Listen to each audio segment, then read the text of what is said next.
Hey, welcome to the other side. This week, we're going to stay on the North American side of the planet. In fact, we're only crossing one time zone this week as we talk to Beau White, who works with CoSIDA, Collegiate Sports Information Directors of America. Beau's based out of Colorado Springs. I'm in Las Vegas. It's not a far trip, but it's a treacherous one on foot because you don't want to go through the desert and the Rocky Mountains and all the temperature changes. Beau, how are things going where you are? Oh, I'm great, Jared. We just got off our convention last week, and just like you, I'm back on some normal hours now. Happy about that. Feels good, doesn't it, to be as new normal as you can be? I don't know what new normal means, but I'm happy to have a more manageable workday. That's good. That's good. Well, tell me about the convention. Obviously, CoSIDA, NACDA. There's a bunch of obviously the college athletics conventions and mini conventions that would have been out in Las Vegas where I am this year, Yeah. and those run a little over a week. But you had to do it virtually this year. I mean, that's probably the main thing I wanted to ask you about was what were those challenges like? What were the logistics like? What was just your day to day like? And obviously share exactly what you do with CoSIDA and what CoSIDA is too. But explain that because I'm sure there are a lot of people that are going to have to host events virtually now, and you hosted a major one over the past few days. So tell me about it. Yeah, we really did. So, well, my role with the organization is the director of creative services. So, I manage our website. I create a lot of our content. I work with some of our other staff to create the content. And for a normal convention, I would have done things like put our app together, make a printed program to take care of all of our signage, um, a bunch of things that are not relevant when you go online. So as you mentioned, we're kind of we're partners with NACDA, and when they made their announcement, it seemed inevitable for a long time, but when it finally did come down that we weren't going to be able to go to Las Vegas, there's a little bit of relief. Okay, that's one less thing that we don't know about. And then it was really time to get ourselves in gear, and we have a fantastic committee that plans all of our programming, led by Wendy Mayer. She's out in Indiana, and there's a whole committee, and they really went to work deciding what we were going to offer. And in a normal year, we have something like 70, 80, maybe even 90 sessions when you divvy everything up. And so that was the first thing, was how much can people handle online? And that was a big question, because when you're used to offering so much, how do you hone in? But they did a great job, and we decided we were going to do about 15 to 20 general sessions, and then we have a lot of other smaller meetings and other things, and altogether we put on 55 offerings, and it was a big undertaking. We did it basically from June 1st to 25th. Um, I can't say enough about the work that the committee did. My coworker Barb Koval, she organizes all of the panelists and speakers and moderators, and probably the biggest thing we had to do was test everybody. When it comes to technology, just because everybody's been on 100 Zoom calls doesn't mean that they're going to have success on our webinar platform. So we had to test everybody. That was about 150 people we had to test, something like that. So anyway, it ended last week, and we couldn't be more happy than the way it turned out. We calculated our total attendance was well over 10,000. That's for that would count the same person 10 times if they attended 10 things, but over 10,000, and our unique attendance was 1,727. So we're thrilled with that. We considered it a big success, and hoping we never have to do it again that way. Yeah, I can imagine. But I'd say that's an overwhelming number of sessions. So I congratulate you guys on that, and definitely a shout out to Barb, who is just a workhorse. Anyway, I can't imagine that June was any different than any other time, but just shout out to Barb for that, sure. And that's an incredible, I would say, retention rate and frequency rate. If you're, 10,000 total attendees and you had, what, 1,700 you said, uniques, Yeah, that's an impressive guide. And just another thing I think you should pat yourself on the back for is just having great programming during your conference that people wanted to keep coming back for from the comfort of their home offices, I suppose. no doubt. Now, One thing I'll add to that, Jared, is that we had over 1,300 on-demand views and oh counting. wow, that's impressive. So that was for our live sessions, that number, but we offer all of it on demand. Obviously, we cross, the audience a lot. So just tell people where they can find those sessions if you'd like to see them on demand, and obviously tell people what Sure. CoSIDA, the membership kind of is educating anyway and giving resources to. Yeah, so CoSIDA, as you mentioned earlier, is the College Sports Information Directors of America. It's PR pros that work on college athletics campuses.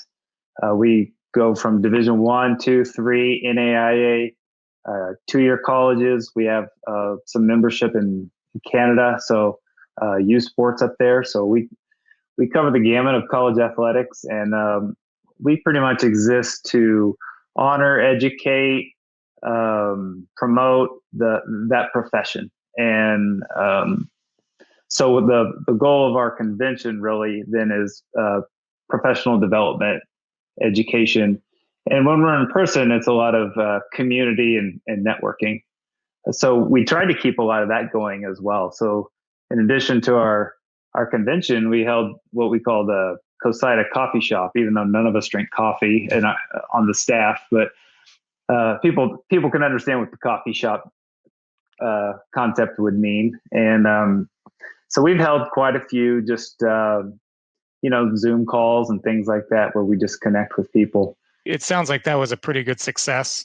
Even though you guys don't drink coffee, I don't really drink coffee either, but I did some of my best work at your convention last year in the line at Starbucks. Yeah, that's right. So I hear you all the way on that. What were some of CoSIDA's biggest successes and biggest challenges with the convention? And maybe those are just personal successes and challenges for you, but what, you guys probably haven't had a full debrief yet, just being a few days out, but what do you think went well? What do you think you guys would like to do better if you had to do this again? Well, I think something that we've really been happy with as far as what we've done over the last few months is we've tried to respond the best we can in the moment, to be nimble, to be able to respond to our members' needs. So the first thing we did was when the pandemic hit, was we were concerned about people's well-being. We wanted to be there for support. We wanted to give people someone else to talk to, whatever they were feeling. So we held those coffee talks, and it was, there was no agenda. We never had anything. We didn't talk about CoSIDA business or anything. We just let people talk and let us know what they were feeling, and from that, we might take some notes and try to figure out, well, how can we create some programming around this? And that's going to be ongoing. We can't do everything right away, but that was our first thing: support. And then our convention, like I said, is about education. So we want to well, let me back up. We did another thing too. So this was a big challenge. Was in early 2020, maybe it's January or February, we put out a salary survey. So many in the communications industry can identify with long hours and low pay, and that is certainly the case for our membership. And so we wanted to do something to collect data and provide some resources for our members. And so we did that, and then we had a pandemic, and so people are getting laid off. People are in really bad positions, and it feels tone deaf to send out something that says you're not paid well. So we kind of had to pivot on that a little bit, and we made it more about making yourself valuable. because all these athletic departments are making decisions right now, and they're all financially based, and we recognize that, and everybody recognizes that. So that salary survey was something where we had one goal in mind, but we really had to switch gears, and we thought the data was still valuable. We hope that eventually people are going to be able to use it to help their own situations, but hopefully it also made some decision makers maybe think twice before choosing our member to for a layoff or a furlough. Really difficult stuff there, but so we did that, and then with the convention, our goals are kind of the same. It's education. Some of it is nuts and bolts about how to do the job. A lot of it is about how to advance in your career, and if we see a news story or someone just happens to tell us, or Facebook post, anytime we see somebody's been affected, we're keeping track of it internally. It's not something we would ever share with anybody. I don't know what the exact numbers are. I know at some point I think we knew of at least 40 to 50 people that were impacted, but that's been a couple of weeks and things are changing daily. So that's hard to say. Our executive director, Doug Vance, is really compassionate guy, and he reaches out to a lot of these people that are affected to just ask what can we do. A lot of times there's not much we can do, but we want people to know that we do care, because we do. That's great, Beau. I think as a former sports PR professional, whether I was looking for a job or not, I was probably on CoSIDA 99% of the time to look at the job board, because you guys do a great transactions board, and obviously it's a nice marketplace if you're looking for talent. Have you seen? Does it feel different? Have the opportunities changed under COVID? Is it something where this would be a natural time of the year because it's kind of still the off season where people would be changing jobs and changing Mm-hmm. roles? Is the frequency any different than it's been in past years? What's your impression of that? Yeah, so I also am the job board guy. So whenever we get people contact me to post those, and it has been way down for a long time, especially throughout May and really through most of June. It was almost all internships and graduate assistant jobs. So that those are jobs that are just not full time or permanent, and that's mostly what it was. And there weren't a lot of those, and I didn't get the sense one way or the other that was something indicative of how the year is going to go, as much as it was just people are waiting. Yep. And so I would say in the last week or two, I've had more. Not anywhere near a normal year yet, so kind of waiting to see on that. Okay. But there have been some full-time jobs in the last week or so. So I'm optimistic. We'll see what happens. So yeah, it seems like it's picked up a little bit, and we can be a little bit optimistic about that going forward, and hopefully everyone does what they need to make sure that the sports run and budgets aren't as impacted as it might otherwise be.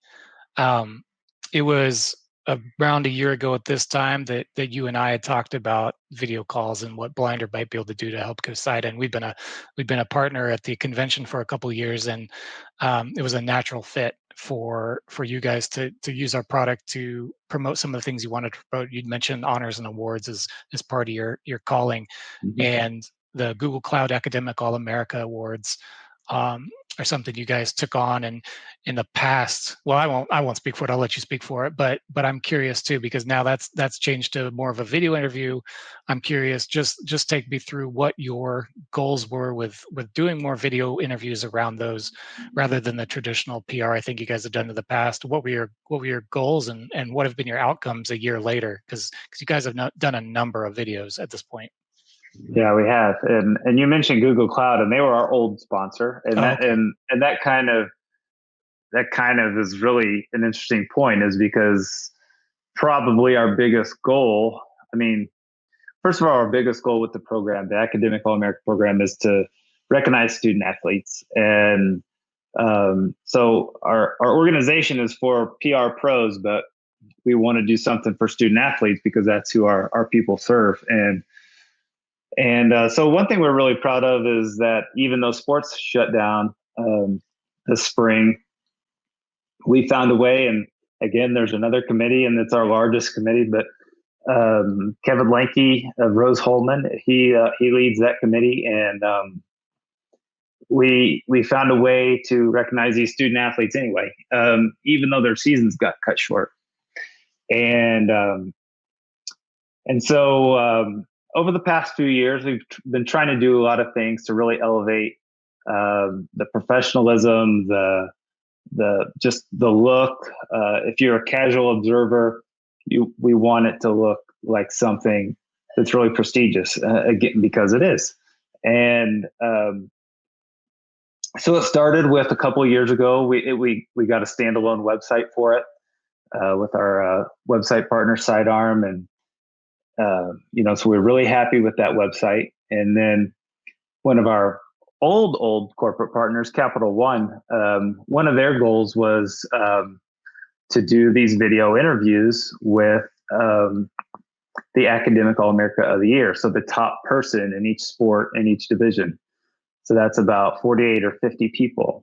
And the way they started that was they would ask the SID or the PR person at each school to submit their own video with their winner. And so some of them, they would sit in a studio. Some of them, I think, were sitting on somebody's front porch. Some of them were who knows where. And they were really inconsistent. I mean, a lot of them were great videos, but you would watch two of them and you would have no idea that they were related unless you really knew what they were. And so we liked those, but there was definite room for improvement. And that stuff predates my time with CoSIDA. And so